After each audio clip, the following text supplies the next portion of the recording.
I think I actually figured out how to solve the H2 cooling problem on the Dyson hot+cool fan. Um, it's really disappointing that Dyson would sell such an expensive product. I think it's like $500. And basically, all the models I've seen, they're having this H2 problem. So it's really unacceptable that they're like knowingly selling a product that's going to break after a year or two. I've probably had this for 2, maybe 3 years. I had the H2 problem maybe 6 months ago. I cleaned the dust out of it. It worked. And then just like a week ago, it came back again. So I thought, oh, okay, I'll just clean the dust out of it. And then it didn't fix it. And I tried everything and it didn't work. You know, I've seen people dunk the top part in water and let that dry. But that seems really risky and I don't want to try this on such an expensive fan. Seen people cut the gray rim to separate it. That seems pretty risky as well. So I figured out a way to clean the important cooling element, or heating element, I should say, with just a screwdriver to open it up. So this is how I actually fixed it. Alright, so these are the tools you're going to need. So first off, you're going to need an T8 50mm screwdriver. This is what it looks like. This is the head shape. And you're also absolutely going to need an air duster. Also, to help clean out the fan, one of these like long skewers so you can really dig deep into it. As well as some just Q-tips. Two other things you're going to want are a Kleenex box and another small box. This is just like a projector box. Because when you're going to disassemble this, because there are still connectors in it, you're going to want a box to rest it on so it doesn't apply pressure to the cables. So a Kleenex box fits perfectly there. And then with the top part, because it's, you know, higher off the ground, you're going to want a bigger box. Alright, so what you need to know is there are like two components to the fan. So there's like this, so it opens up in the bottom here. There's like a bottom section with the electronics and the fan. And then there's the top section that rotates off, which has the cooling elements. And this is what you actually need to fix. So I'll show you how to fix the top first. And then afterwards, you are going to want to clean the rest of it and get rid of all the dust. But what I found actually fixes the issue are the heating element, or like the heating parts that are like right here. Alright, so you're going to want to go to the back of it and see this little piece. You're going to want to pop that off. You could just use a fingernail or a screw, and it's just this little piece that pops off. It's a little cover. And then you're going to want to take your screwdriver and unscrew it. There's only one screw, so it's pretty easy. Alright, so once the cap and the screw is off, you can firmly twist it like that. And the first time was pretty difficult, but after that it gets loosened, so it's easier. Alright, so I'm just gonna, you can go grab a box to rest it on, because when you remove the top, there's gonna be cables that are still gonna be connected, so you can't fully remove it. Let me show you. Okay. Okay, they're over here. So, like this. So, alright. That's what the inside looks like. So these cables make it so you can't remove it, but if you really want to, unscrew these two screws, and then there are a few cables you have to unplug, but it's a lot of work. Alright, so I already cleaned mine, so mine is in pristine condition right now. This looks factory new, but when you're going to open it, this should be absolutely filthy. Like, it should be full of dust everywhere in every crevice. Should be like clumps of dust. So what you're going to want to do is you can use these Q-tips. I went really meticulously and I went in all the crevices, cleaned the whole thing.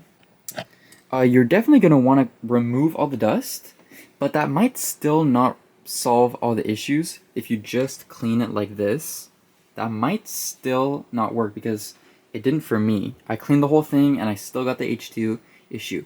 But here is how to actually solve it. First off, what is causing the H2 issue is there's a lack of airflow, and it's overheating the fan, so it puts it in like this cooling mode. Alright, so this is really tricky to show on camera, but the heating element that's really important to clean off, that's most likely going to solve the issue, is a metal piece, like a metal grid looking thing, that's on this side and on the same side on the other side. It's duplicated on each side.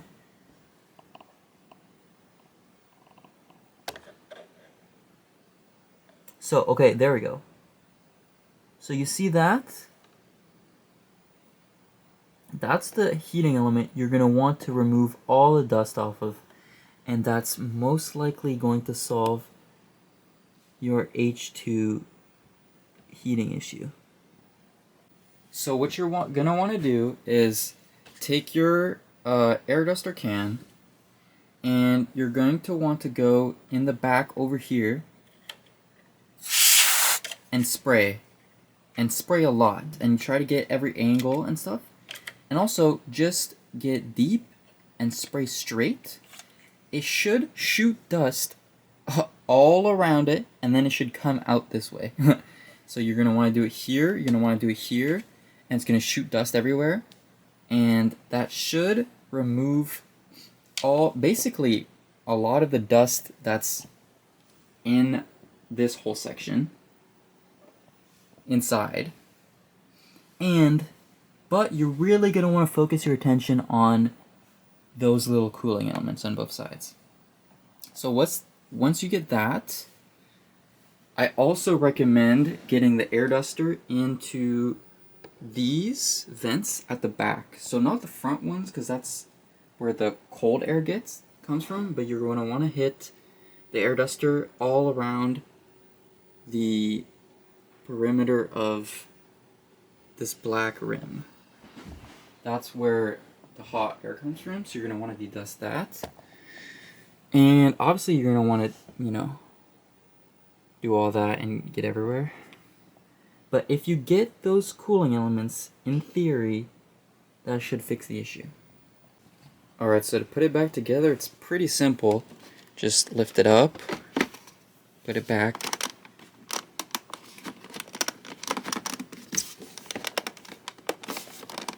Twist it until it locks, and then just get the screws and put it back. Alright, so now to clean the bottom part, you're going to want to flip it up. Oh, shoot. Alright, now to clean the bottom part, you're going to want to take it, flip it upside down,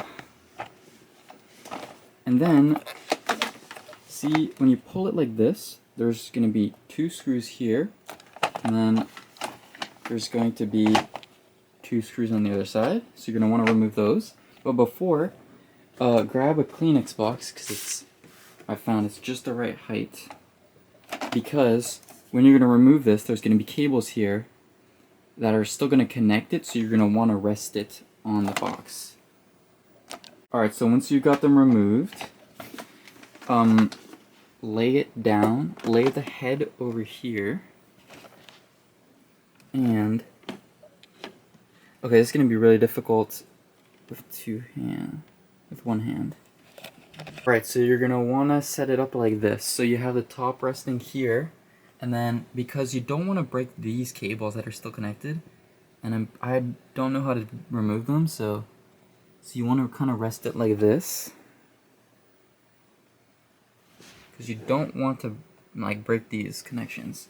So this is what it looks like cleaned, but yours should be full of dust. So you're just going to want to do a good job of cleaning it everywhere. So, I mean, what I got, I went with the toothbrush, and I kind of like poked the bristles so all the dust in here would come out.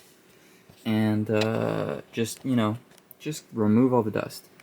One thing to be careful about is this little thing here.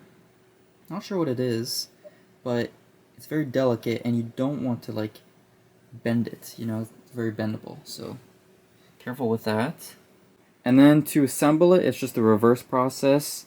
Take this part, put it up, put the screws, and that should be mostly it. Alright, so once you did all that, it should be done. One thing you're going to want to be careful about is when I plugged it back in and starting heating, it smelled like burning dust kind of.